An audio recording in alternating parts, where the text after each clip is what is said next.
Voici des nombres. À l'aide des indices suivants, trouve le nombre gagnant. Le nombre gagnant est un nombre impair.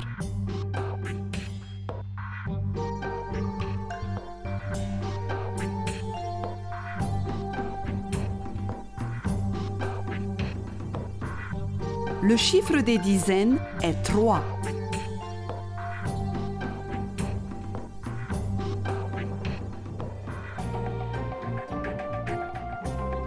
Le nombre de dizaines est 23.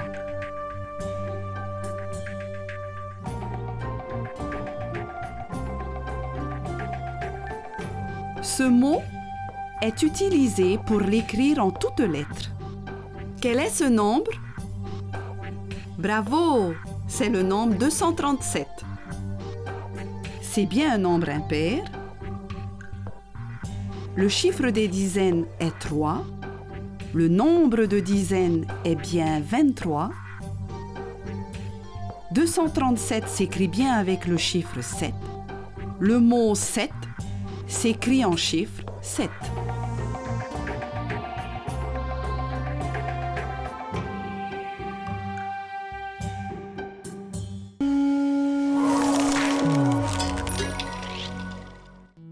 Voici un extrait de l'album intitulé Hakari, écrit par Odile Henrion, illustré par Bernard Henrion et édité par le CRDP de la Polynésie française.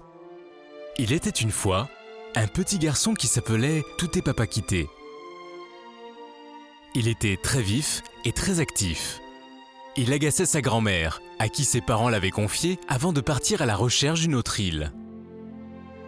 En effet, l'atoll sur lequel ils vivaient tous, depuis quelques années déjà, commençait à s'appauvrir et cela faisait plusieurs jours que la nourriture commençait à manquer.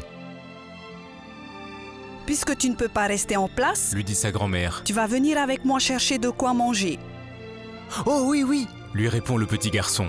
« Prends ce coré-pé-coré, tu pourras y mettre les feuilles de pokea que tu vas ramasser. » Et ils se mirent en route. Chacun récoltait ce qu'il trouvait. La végétation était rare et ne fournissait pas beaucoup de nourriture. La grand-mère s'était confectionné une sorte de panier en feuilles de kahaya et avait déjà récolté une quantité importante de coquillages quand elle entendit son petit-fils hurler de terreur. « Grand-mère, il y a une tête d'homme là-bas, une tête qui me regarde en tirant la langue. » « Mais que se passe-t-il? Qu'est-ce qui te prend de crier de la sorte? » « Je te jure, grand-mère, que j'ai vu une tête posée sur le sable, à moitié cachée sous l'ingapata. Elle avait une tignasse qui lui cachait le front, mais ses petits yeux tout ronds et noirs me regardaient. »« Tu ne penses pas que je vais croire des bêtises pareilles? »« Je ne mens pas. Viens, je vais te montrer. » Là, sous l'ingapata, il y avait bien une tête posée sur le sable. Je n'ai encore jamais vu une chose pareille. Mieux vaut que nous nous en allions sans la déranger. Elle abrite peut-être un varroa. Et ils s'en retournèrent en évitant de faire le moindre bruit. Mais quelques semaines plus tard, il fallut retourner chercher à manger. La grand-mère et le petit-fils partirent en direction de l'endroit où ils avaient vu cette étrange tête. De loin, ils aperçurent une touffe de feuilles, bien vertes, qui se dressait au-dessus des plantes avoisinantes. « Grand-mère, la tête est devenue une plante !»« Tu as raison, on dirait bien un jeune arbre. »« Il est beau et qu'il fait bon à l'ombre de son feuillage. »« Dis, grand-mère, puisque c'est moi qui l'ai trouvé le premier, je peux en faire mon ami ?»« Oui, je pense qu'il acceptera ton amitié si tu l'aimes et le respectes. » Touté Papakité était ravi de retrouver son ami à chaque fois. Il lui racontait ses joies et ses peines, son estomac toujours un peu vide et son envie d'aider un peu plus ses grands-parents. Il faut croire que tout cela faisait plaisir à cet arbre nouveau, car il balançait ses curieuses feuilles comme pour dire « Je te comprends, je vais t'aider ».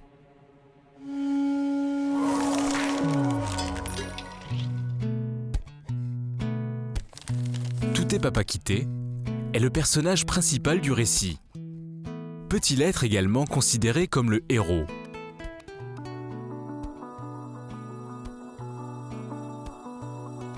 Touté Papakité est le personnage principal, mais aussi le héros de ce récit. car il fait preuve de courage et de bonté. L'aide qu'il apporte à ses grands-parents et le respect qu'il leur accorde sont sans doute des valeurs morales dignes d'un héros. Observe l'image. Ce paysage te paraît-il familier? A-t-il un lien avec les difficultés majeures que rencontre la famille de Touté Papakité?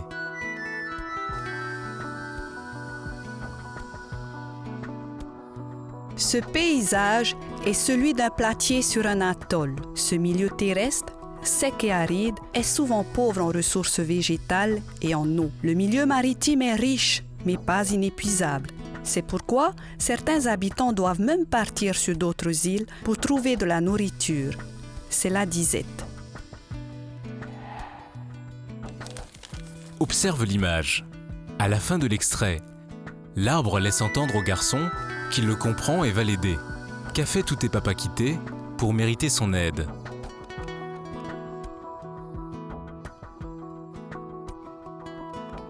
Touté Papakité a suivi les conseils de sa grand-mère. Il considère cet arbre comme son ami. Il lui rend visite, l'aime et le respecte. Il est important de respecter la nature, car elle nous le rend bien. Tu as sans doute deviné que l'ami de notre personnage principal est un cocotier. Mais comment va-t-il l'aider? Je t'invite à découvrir la suite de cette histoire dans l'album Hakari. Au fait, connais-tu d'autres récits qui parlent du cocotier?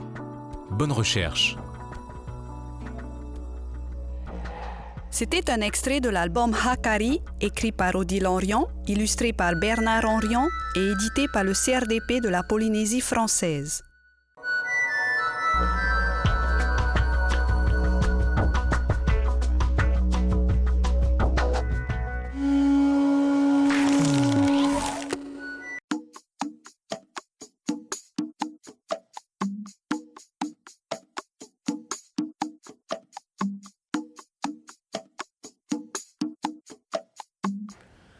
Comment les abeilles fabriquent-elles du miel? L'histoire du miel commence avec une histoire de sexe, celle des fleurs.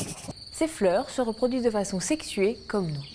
Et donc tout commence avec la rencontre du pollen, qui joue le rôle du spermatozoïde chez la fleur, et du pistil, qui contient les ovules. Il faut donc que le pollen d'une plante entre en contact avec le pistil d'une autre plante. Mais comme les plantes ne peuvent pas se déplacer, il faut que quelqu'un ou quelque chose s'en charge. Certaines plantes comptent sur le vent, mais ce n'est pas très efficace. Les pollens voyagent de façon aléatoire et ils ont plus de chances de tomber par terre que sur un pistil. Alors, la plupart des fleurs ont opté pour une autre solution. Elles s'arrangent pour que ce soit des insectes qui, sans s'en rendre compte, transportent des grains de pollen d'une fleur à l'autre. Pour cela, elles rivalisent d'ingéniosité pour attirer les insectes dans leurs fleurs. Couleur vive des pétales, odeur parfumée et nourriture. Et quoi de plus alléchant que du sucre? Tout au fond de la fleur, au pied des pétales, la plante sécrète le nectar, de l'eau très sucrée. Les insectes, comme par exemple des papillons, raffolent de ce nectar et ils volent de fleur en fleur pour se nourrir. Au passage, des grains de pollen s'accrochent dans leurs pattes poilues et se décrochent quelques fleurs plus loin. Et le tour est joué. Non seulement le pollen voyage, mais en plus, il a de fortes chances d'arriver sur le pistil d'une autre plante. Les abeilles font comme les papillons, sauf qu'elles n'avalent pas complètement le nectar. Elles le stockent dans un estomac spécial qu'on appelle le jabot. Dans le jabot commence la transformation chimique du nectar. Le sucre y est prédigéré, comme dans notre estomac. Les sucres complexes, comme le saccharose, sont transformés en sucres plus simples, le glucose et le fructose, directement assimilables par l'organisme dans le sang. Dans le jabot, le nectar est aussi asséché et donc sa concentration en sucre augmente. De retour à la ruche, l'abeille régurgite le nectar qui est ensuite réingurgité par d'autres abeilles afin de compléter le processus.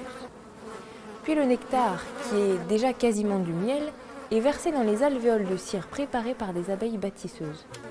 Les abeilles ventileuses finissent d'assécher le miel. Dès que la teneur en eau descend sous les 20%, les abeilles referment l'alvéole et le miel peut être conservé pour servir de nourriture pendant l'hiver suivant. Et même bien plus tard.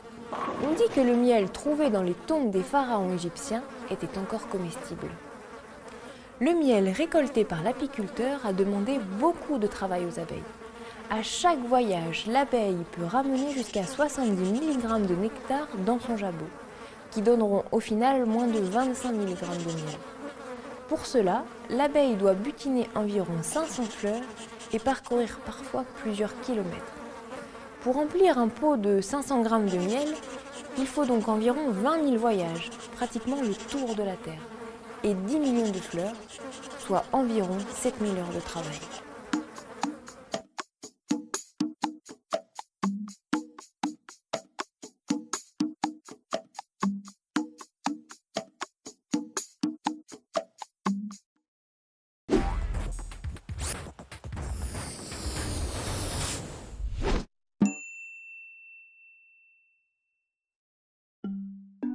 Salut Béatrice!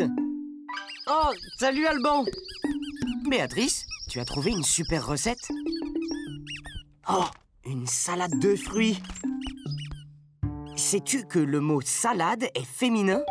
On dit la salade, une salade. Les noms communs peuvent être masculins ou féminins.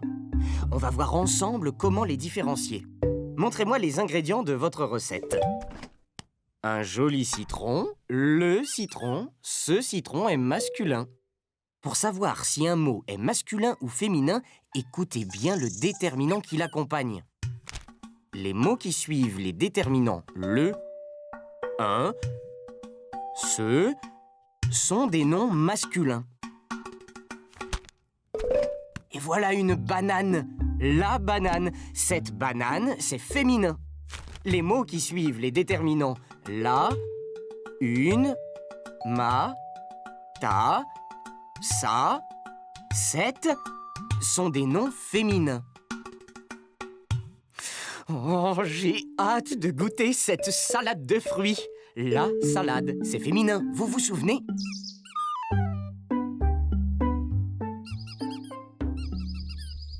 Oh, oh, oh là! Oh, ce saladier a failli être cassé. Et un saladier de sauvé. Le saladier, c'est par contre masculin. Dans ma famille, j'étais l'enfant qui détestait cuisiner. Depuis, ça a bien changé. À votre avis, l'enfant, c'est féminin ou masculin? Lorsque le nom commence par une voyelle, le déterminant L' ne nous aide pas. C'est le déterminant indéfini un ou une qui peut nous aider. J'étais un enfant, un garçon, masculin.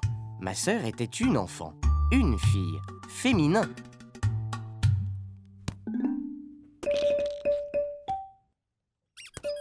Alban, tu n'es pas un ami des fruits. Un ami, puisque tu es un garçon, masculin. Waouh, Béatrice! Tu es une amie des fruits. Et comme tu es une fille, on va écrire le mot « ami » en ajoutant un « e ». Si vous ne savez pas si un mot est masculin ou féminin, où est-ce que vous pouvez trouver la réponse? Dans le dictionnaire. Bravo, Béatrice! Je te nomme la présidente des fruits. Et toi, Alban, le président. Alban, patience, Alban, c'est meilleur frais. Bon, allez les amis, on se retrouve tout à l'heure pour la dégustation.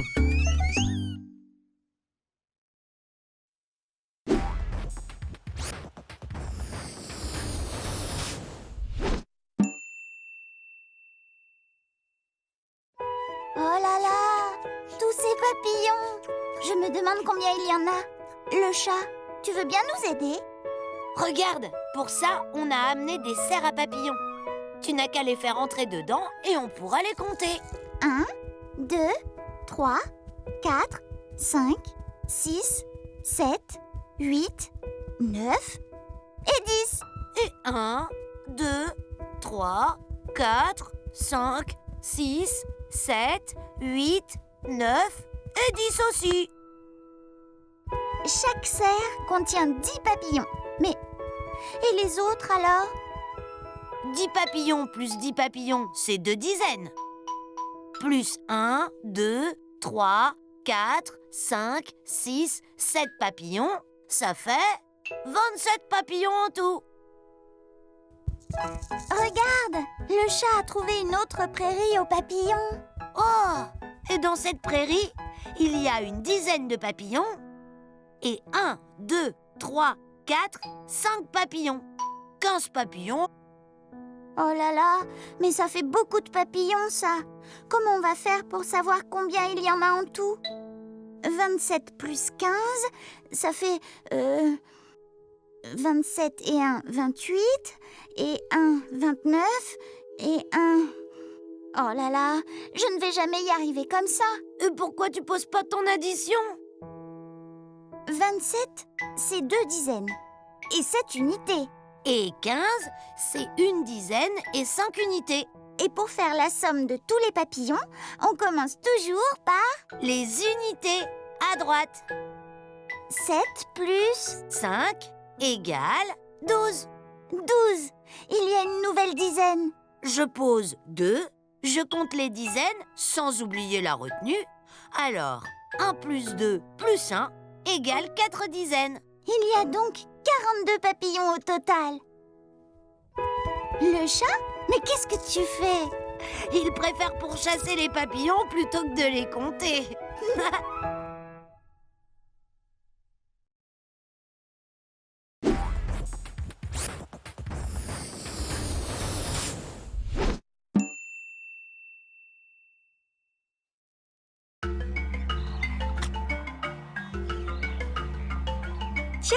Gustave et Félicie sont à la piscine. Oh! Gustave va plonger. Hé! Attention, Félicie! Waouh! Quel plongeon incroyable! Bravo! Que d'émotions avec ce plongeoir. On s'amuse, on s'inquiète, on admire. Et maintenant, c'est au tour de Félicie. Courage, Félicie!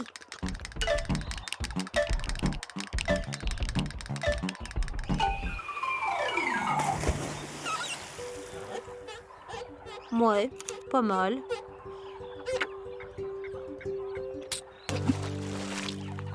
Pas mal! Ah, ça change tout! Et oui, tu as tout compris, Félicie. C'est le point d'exclamation qui modifie le sens de la phrase. Gustave va tenter un autre plongeon. D'accord. Tu veux que je le dise avec enthousiasme? Gustave va tenter un autre plongeon. Tu vois, je sais aussi me servir du point d'exclamation.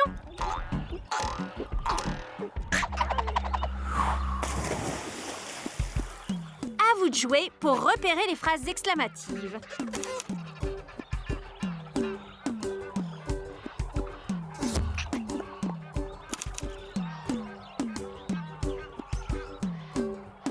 Bravo! Vous êtes vraiment très fort.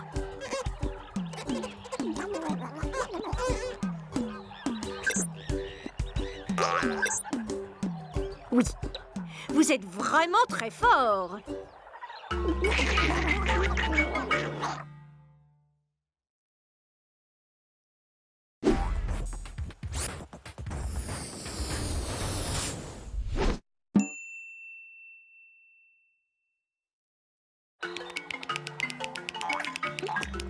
Bonjour Gustave et Félicie. Cela vous dit de jouer au jeu des consignes? Prêt? Attention, touchez votre oreille droite. Très bien. Vous sauterez sur un pied à mon signal. Maintenant. Cool, Félicie. Tu es vraiment trop forte. Attention, on continue. Dansez. Vous avez compris le jeu? Si je dis « Gustave regarde Félicie », c'est une phrase déclarative. Mais si je dis « Gustave, regarde Félicie », c'est un ordre. Tout comme « Prête-lui ton chapeau pour aller au soleil ». Bon, récapitulons. Les phrases qui donnent un ordre ou un conseil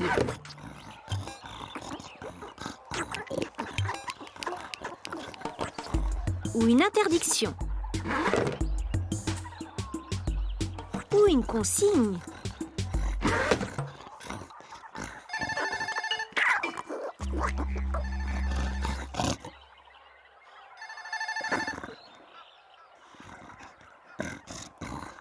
et qui se terminent par un point ou un point d'exclamation s'appellent des phrases injonctives. Et le verbe est souvent à l'impératif présent, comme dans « circuler »,« soyez prudents » ou maintenant « courez ».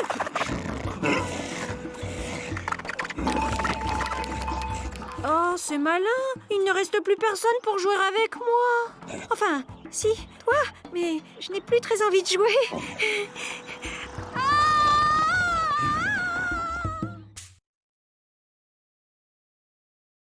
À quoi ça sert? Ça veut dire quoi, ça? Pourquoi c'est comme ça? C'est où? C'est qui, lui? Un jour, une question.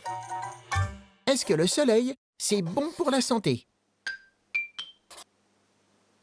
Comme le chocolat et plein d'autres choses dans la vie, la lumière du soleil est bonne pour la santé, tant qu'on n'en abuse pas. D'un côté, on en a besoin pour être en forme, et de l'autre, si on s'y expose trop, on risque des soucis de santé. Mais quels sont ses effets sur le corps? D'abord, la lumière du soleil permet à ton corps de fabriquer de la vitamine D, une vitamine essentielle pour ta croissance. Ainsi, dans certains pays d'Europe du Nord, au début du XXe siècle, les enfants n'étaient pas assez exposés au soleil et pouvaient avoir des retards de croissance. Pas besoin cependant de lézarder des heures en plein soleil pour grandir. Exposer son visage quelques minutes par jour suffit. Ensuite, le soleil a un effet positif sur le moral. Sa lumière est perçue par l'œil, qui envoie un message au cerveau. Ce message permet un meilleur rythme de sommeil et améliore ton humeur. Mais attention, le soleil, surtout en été, émet une lumière puissante. Il ne faut pas s'y exposer trop longtemps, car sinon, tu peux attraper un coup de soleil. C'est une brûlure légère de la peau, qui peut aussi arriver au niveau des yeux. Voilà pourquoi il faut te protéger avec des lunettes de soleil, des habits et de la crème solaire quand tu t'exposes au soleil. Et éviter, durant l'été, les heures où le soleil tape le plus fort, autour de midi. Alors, si tu faisais une sieste à l'ombre, plutôt, Tu te poses des questions? Nous, on y répond. Donne-moi une vie, un espoir, une envie. Donne-moi une vie, un demain. Silence les enfants. Notre invitée, une grande journaliste, est arrivée. Vous pouvez lui poser toutes les questions que vous voulez. Moi, madame, je voudrais mettre votre photo sur mon blog. Tu peux exprimer et publier ce que tu veux sur ton blog, mais à condition de respecter les droits de chacun. Ça veut dire quoi? Moi, je sais. Avant de publier des photos, tu dois demander l'autorisation des personnes. Tu ne dois pas les injurier. Ni révéler leur vie privée. Tu ne dois pas non plus écrire des articles racistes. Ou dire toutes sortes de mensonges. C'est vrai, si tu écris des choses insultantes ou violentes sur les gens, tu risques d'avoir des problèmes avec la justice. D'accord. Mais est-ce que vous me donnez l'autorisation de mettre votre photo sur mon blog? En France, les enfants peuvent aussi s'exprimer en participant aux 1600 conseils de jeunes qui existent déjà. Venez nombreux. Donne-moi une vie, un espoir, une envie. Donne-moi une vie, un demain. Oh là là! Dis donc, qu'est-ce qui t'arrive, toi? T'as l'air toute triste. Mes copines me font la tête. Pourquoi? La maîtresse nous a demandé de choisir entre la piscine et la patinoire. Et alors? Mes copines voulaient que je choisisse la patinoire, alors que moi, je préfère la piscine. Ah mais alors t'as voté pour la piscine? Oui, je pense qu'à la piscine, on s'amuse plus. Tu as eu raison. Tu as le droit de penser ce que tu veux. C'est vrai, personne n'a le droit de t'imposer ses idées. Ses opinions ou sa religion. Tu as le droit de croire ou de ne pas croire ce qu'on te dit. Alors tu diras à tes copines qu'elles feraient beaucoup mieux de parler avec toi plutôt que de te faire la tête. Ça serait plus intelligent. J'irai leur en parler demain. La liberté de penser est indispensable à la démocratie. Ne laissons personne la bafouer.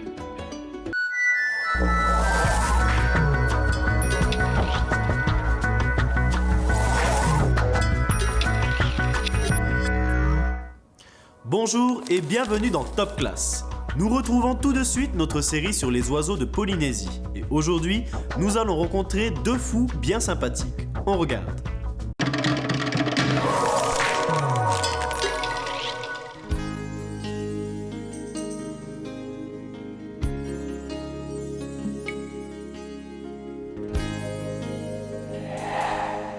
Je suis le fou à pieds rouges, comme l'indique la couleur de mes grandes pattes palmées. Lui, on l'appelle le fou brun. reconnaissable à la démarcation bien nette de son plumage blanc et brun sombre. Nous nichons en petites colonies sur les atolls coralliens et les îles volcaniques des mers tropicales de la planète. Mon nid est une plateforme de brindilles placée en hauteur dans les arbres.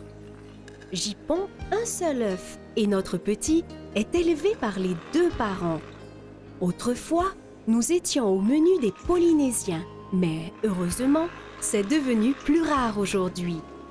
Dans une même colonie, on peut observer des petits à différents stades, de l'oisillon couvert de duvet au juvénile entièrement brun avec le bec gris-noir et les pattes grises. Lui, le fou brun, il installe son nid à même le sol pour y pondre 2 œufs, particulièrement exposés au piétinement et à l'appétit des cochons, chats, chiens et autres prédateurs. Mais si tout va bien, nos jeunes prendront leur envol au bout de 100 jours environ.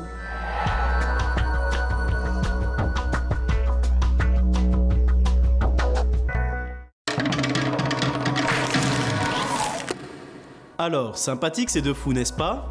Eh bien, sache qu'il en existe une 3e espèce en Polynésie. Il s'agit du fou masqué, mais qui est bien moins répandu dans notre région. Aujourd'hui, nous allons te présenter un héros légendaire. Il s'appelle Tafei. Regarde quels exploits il a accomplis.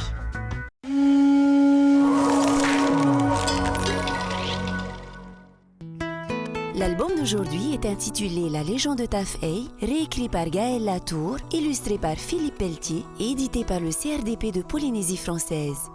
Intéresse-toi au personnage de Tafei et à son statut de héros légendaire. Suis attentivement ce résumé adapté de l'album. Tafei était le fils de la déesse Hina et de Hema, un simple mortel. Demi-dieu, Tafei avait hérité des dons surnaturels de sa mère. C'était le chef sage et adroit des guerriers Tuaopotu de Tahiti. Tafei construisit une grande pirogue double, Anuanua, l'arc-en-ciel.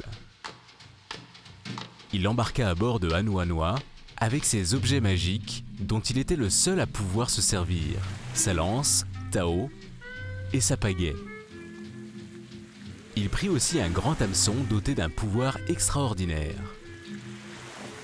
Au nord, grâce à leur ligne magique, Tafei et son équipage ramenèrent à la surface des îles sous-marines. C'étaient les îles d'Hawaï. D'abord, Tafei jeta sa ligne et pêcha Aihi, que les Tahitiens nommèrent plus tard Hawaï l'embrasé. Il pêcha ensuite Maui, puis toutes les îles de l'archipel. Elles furent peuplées de Tahitiens venus du sud et ayant emporté avec eux leur dieu, l'arbre à pain et d'autres végétaux. Un jour, Tafei dut ramener l'archipel de Hawaï vers le sud pour le rapprocher de Tahiti à l'aide de longues et fortes cordes. Il invoqua les dieux, puis dit à ses hommes « Pas une parole, pas un regard en arrière dès que le mouvement aura commencé. Sinon, les dieux mécontents nous abandonneront. » Avec une grande tresse de cordes, chaque île fut attachée à la grande pirogue double. Tafei et son équipage ramaient en silence. Sur les îles traînées par Anuanua, l'allégresse régnait. Émus par l'ambiance de fête, tous les hommes d'équipage, sauf Tafei, se retournèrent pour chanter et danser. Aussitôt, le charme fut rompu, les cordes se brisèrent. Les dieux, courroucés, les abandonnèrent. L'arrêt brutal provoqua un grand désordre parmi les îles remorquées. Beaucoup de petits îlots furent ainsi créés.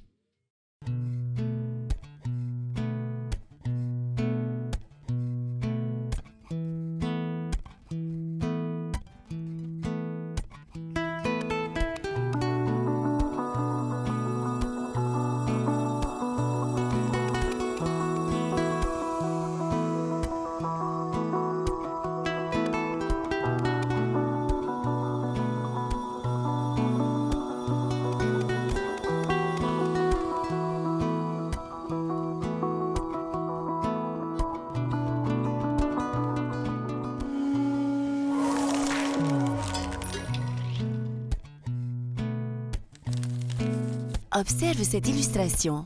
Pourquoi Hawaï a-t-elle été surnommée l'embrasé?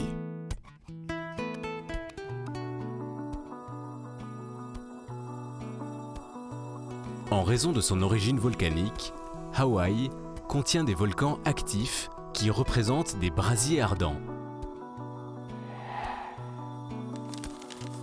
Observe bien les illustrations de ces 3 légendes polynésiennes. Rend à chacun de ces 3 personnages son exploit. La création de la terre des hommes, des Henua et Nana. La capture des îles et la création de l'archipel de Hawaï. La capture du soleil et la création de la journée de 24 heures.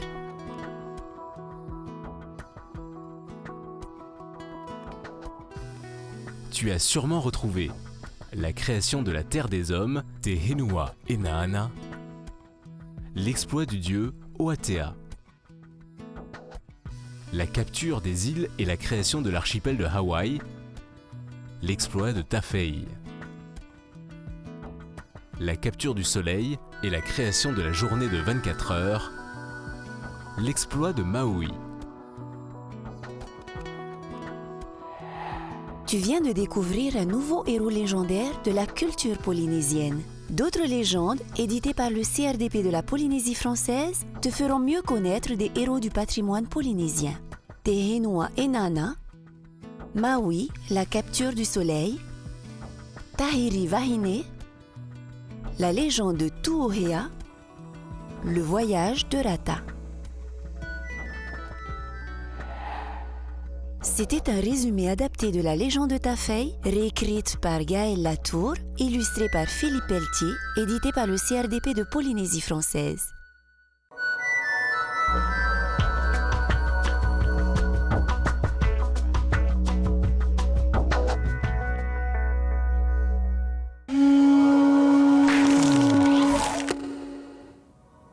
Désormais, tu connais mieux l'origine légendaire des îles Hawaï et des îles de Polynésie. Retrouve toute l'histoire de Tafei, ce héros océanien, dans l'album intitulé La légende de Tafei. Retrouverons les élèves élus à l'Assemblée des représentants juniors à l'occasion du 20e anniversaire de la Convention internationale des droits de l'enfant. Aujourd'hui, ils visitent la présidence, qui est aussi le siège du gouvernement de la Polynésie française. On regarde.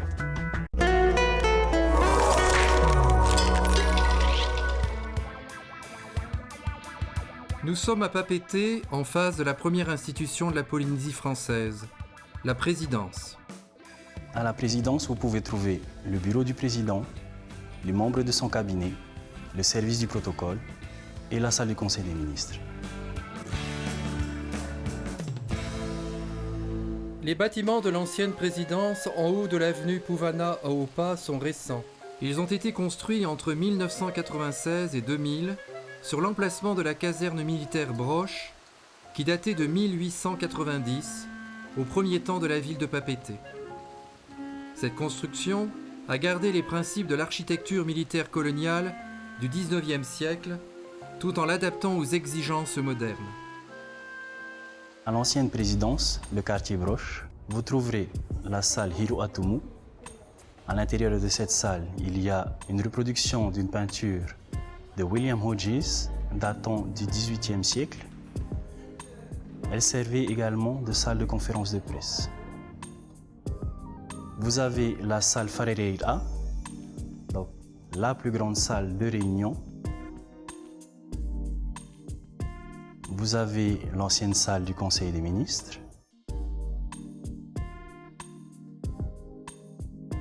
Et la salle à manger qui est constituée de 3 petites salles. La salle Aromatei, la salle Mangariva et la grande salle Teitinui. Et le chapiteau.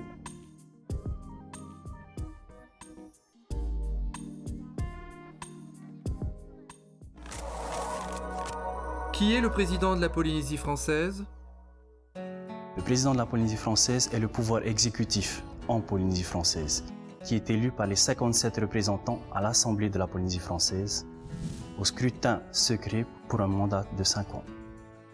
Le mandat peut être plus court dans le cas de démission, de motion de défiance ou de dissolution de l'Assemblée par le président de la République française à la demande du président du pays. Que fait le président de la Polynésie française ? Un président, c'est un ordonnateur, c'est un chef d'orchestre, c'est également quelqu'un qui représente sa population. Je représente notre pays dans les instances internationales et également dans les institutions de notre pays, dans les rapports que nous avons avec l'étranger. C'est le président du pays. Le président de la Polynésie française dirige l'action du gouvernement. Il nomme le vice-président et les ministres du gouvernement. Il préside le Conseil des ministres. Il promulgue et veille à l'application des lois et des délibérations de l'Assemblée de la Polynésie française. Il dirige l'administration de la Polynésie française. La vie de président, elle commence très tôt le matin. En général, je suis debout à 4 h du matin. C'est pas évident, parce que je suis presque jamais à la maison. On travaille en moyenne 10 heures par jour.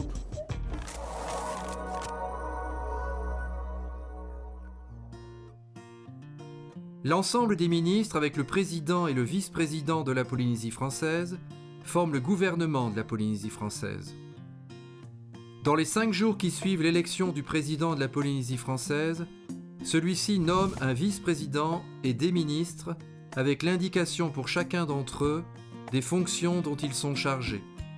La durée de fonction des ministres est liée à celle du président de la Polynésie française, qui peut décider de changer de ministre en cours de mandat. Chaque ministre est responsable devant le Conseil des ministres des services administratifs qui sont dans le domaine de ses compétences. Ainsi, les services de la santé pour le ministre de la Santé, les services de l'éducation pour le ministre de l'Éducation, les services de la jeunesse et des sports pour le ministre de la Jeunesse et des Sports. Le Conseil des ministres se déroule ici même dans le Wharepote de la présidence. Il est composé du président, du vice-président, de tous les ministres et également du secrétariat général du gouvernement et du secrétariat du Conseil des ministres. Le lundi, c'est ce qu'on appelle le pré-conseil. Chaque ministre vient présenter ses dossiers devant tout le monde et ça nous laisse 48 heures pour revenir ensuite le mercredi, soit pour voter pour ou contre ces différents rapports qui sont exposés devant tous les ministres. Nous sommes les représentants de cette population et nous estimons que les décisions que nous prenons, ce sont des décisions qui émanent de cette population. Ces projets qui passent au gouvernement sont transmis à l'Assemblée territoriale et nous avons besoin que ces projets-là soient soutenus par la majorité de notre Assemblée territoriale.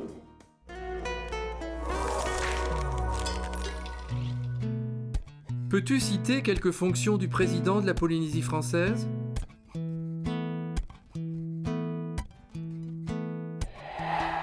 Le président de la Polynésie française représente la Polynésie française et dirige l'action du gouvernement. Il préside le Conseil des ministres.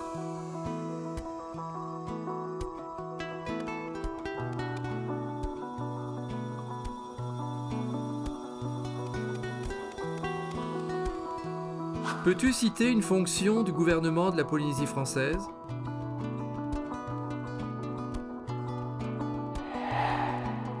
Le gouvernement réuni en Conseil des ministres fixe les projets des actes appelés lois du pays et des délibérations qui seront proposés à la discussion et au vote à l'Assemblée de Polynésie française.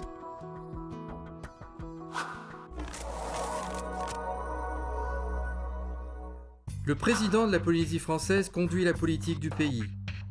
Le gouvernement est constitué de ministres nommés par le président.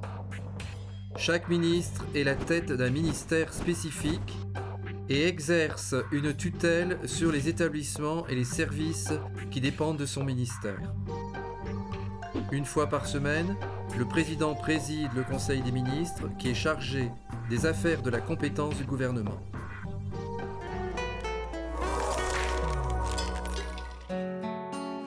Connais-tu les différents ministères du gouvernement de la Polynésie française ? Bonne recherche!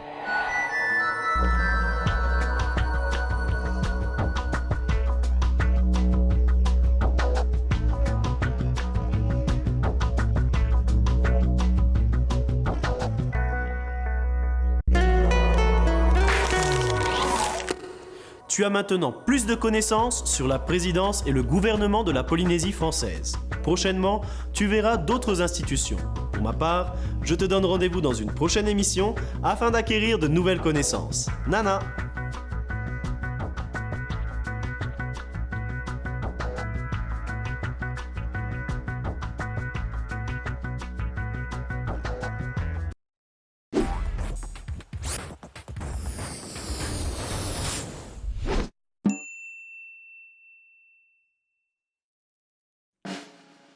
Tom, viens vite, le numéro de l'acrobate commence. Merci, Lila. J'ai failli rater le début. Hé, où tu vas comme ça? Chut, tu vas le faire tomber. Oh, il est sur la boîte. Regarde, Lila, il est derrière la boîte maintenant. Je t'ai vu, tu es caché sous la boîte. Sur, derrière, sous sont des prépositions. Elles introduisent des compléments circonstanciels de lieu.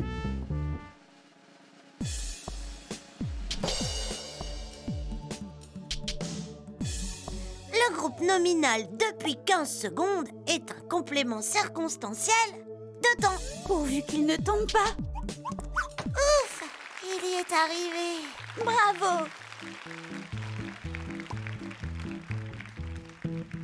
Il est trop fort. Depuis, après, avant sont aussi des prépositions. Elles introduisent des compléments circonstanciels de temps.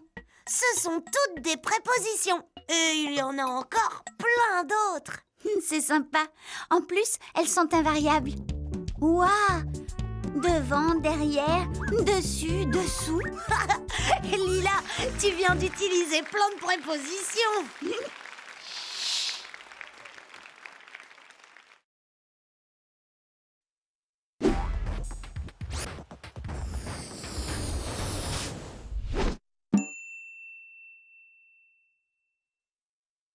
Waouh, l'artiste!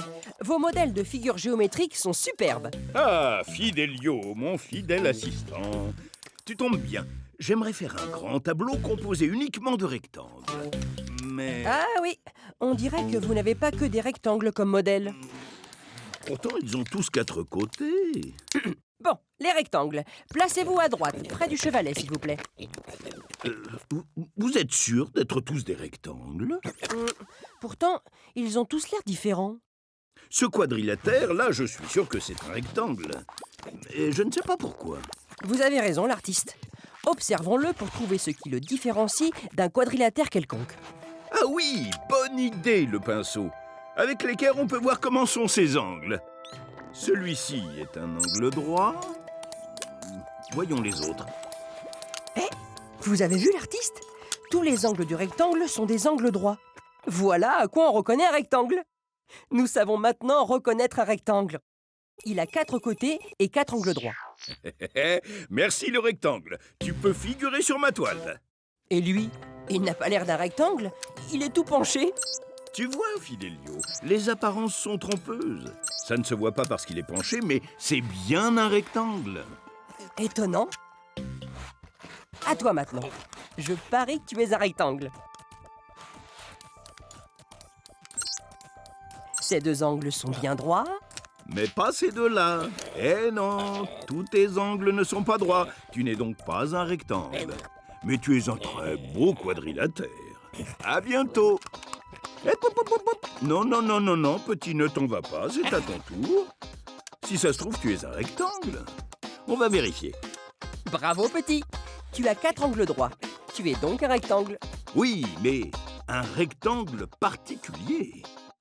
En place, petit. Épatant, Fidelio. Je vais pouvoir achever mon tableau. Au travail, fidèle pinceau. Waouh! Oh, c'est magnifique. Chapeau, l'artiste.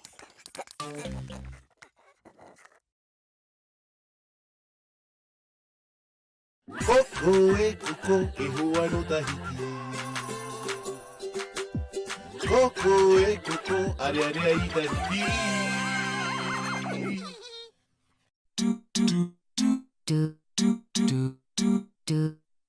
Coco, ti maui wi ravo.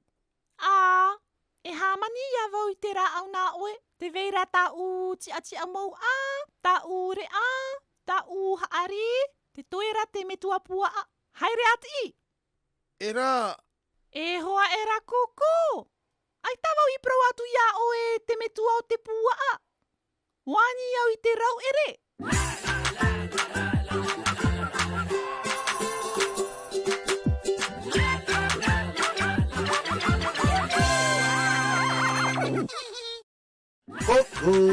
Koko e hoa no Tahiti. Koko e koko, are are ai Tahiti.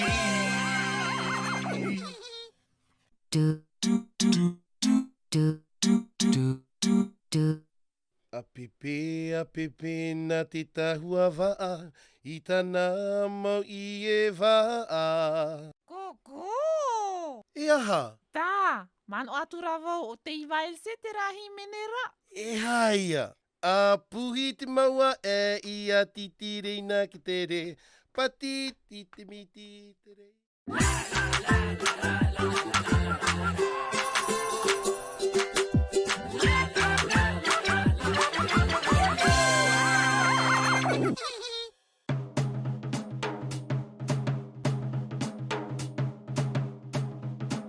Il y a un truc à savoir avec le cronut, Bilou. C'est ni un croissant, ni un donut. C'est même pire en fait, c'est aucun des deux. C'est comme si un jour tu décidais de créer une pizza hamburger et tu gardes que la croûte et les cornichons, quoi. Moi j'aime bien les cronuts. Bah, tu vas pas un peu vite là? Bilou, tu regardes où tu vas là? Oh là là. Hop, hop, hop, hop, hop.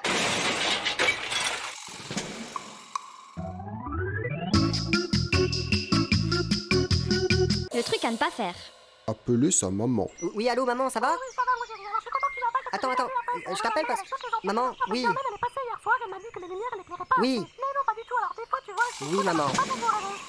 Invoquer les esprits.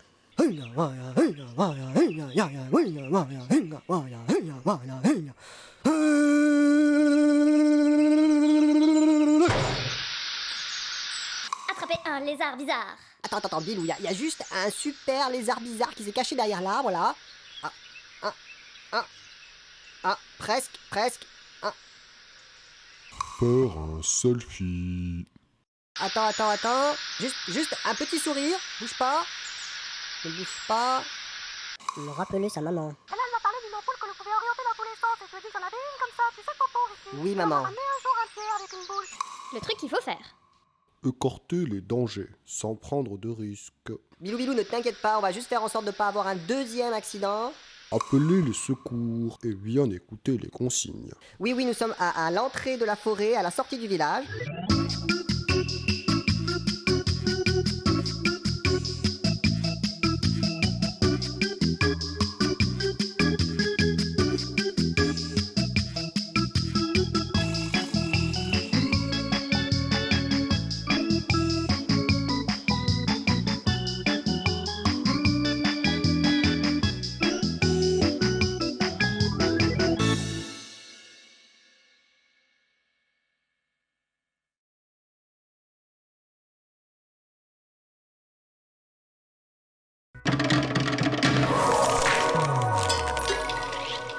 Ia ora ana, I roto I tātou whānau ar ano te mana, e whaite atu mato ia o tau I te hoe animara, e veinei I roto I te momoana atu o te onei. Te veinei te matau iana. E te veinei vetei, te whaahihe nei e te paruru atu anei iana. O te mao ia. Wai te ane o tau I te animara? E aha te tumu I ino wai tōna roo.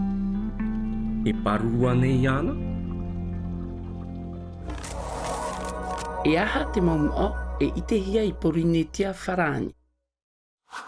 Te veinei, ko e ahuru mai wahuru mao I Polinesia wharani. A haere ana e wharerei I te tei o rātou o te ite pinepine hia. Te ie te mao Māori, ite hia ona no te u ere inia I tōna tara. I te tua motu, e I te pinepine hia oi ana te pēa au, e imi I te toe a maa. E mop epe. E ora ona I roto I te moteiroto, E I te hia ona no tōna tara uu. Te ie te o māmaru. E vei o ia I raro. Te aro I mua I te opa. E maori ia haere noa te ie. E horo o ia I mua I te mea rahi a e ana.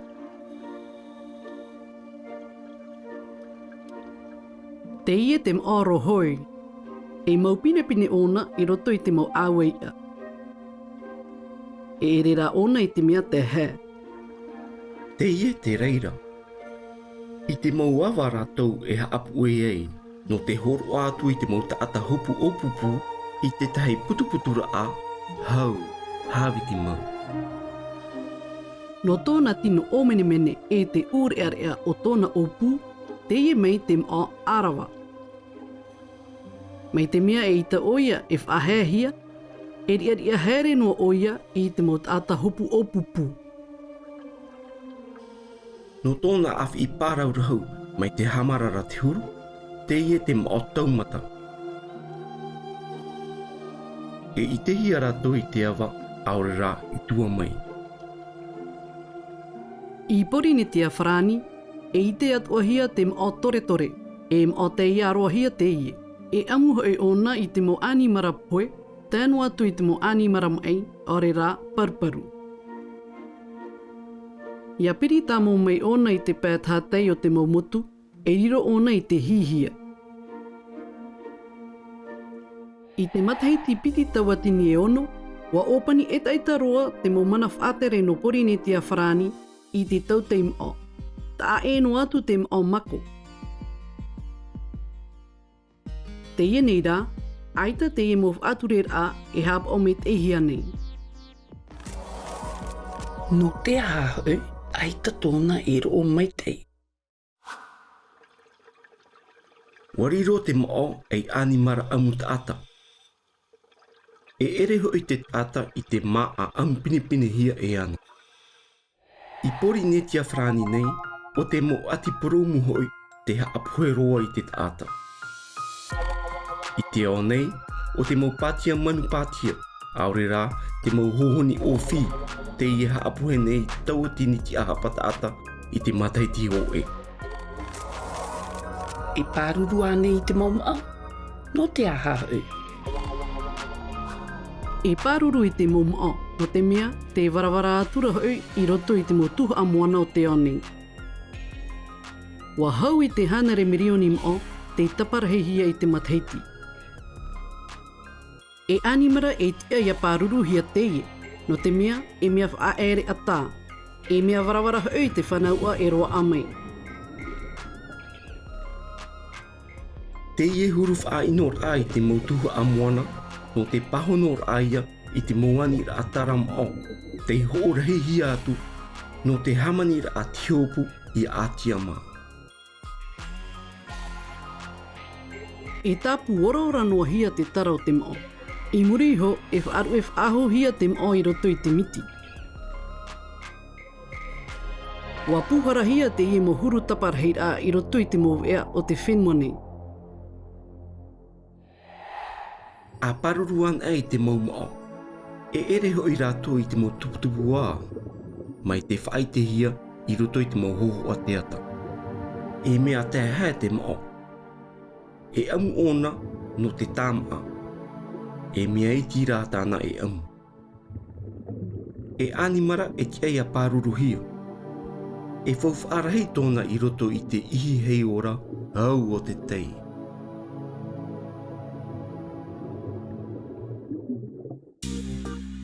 Ia mutu no atu te taura puoi o te ie hei ora, e ere viti ve tei mo animara.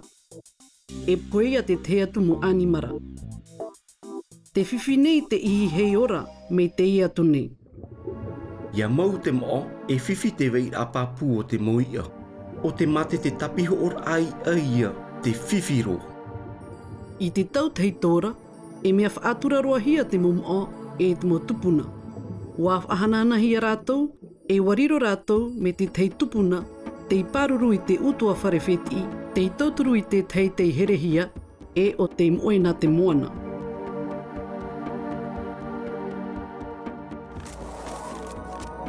tā mau mei te. No te mau ohipa ino a te tata. Te mau nei te mo na te mau moana o te ao nei. A paruruan ai ana. No te mea, e mea fauwha te mo no te ihi hei ora. A whae an ai te wha ino i ana. Mai te mau tupuna, a haapi an ai te auraro. Te ite e i te whaatura i ana. Wira. I tō oe mana. E mea fof a nei te mo i roto i te whaarawa i a fof au te whenua nei?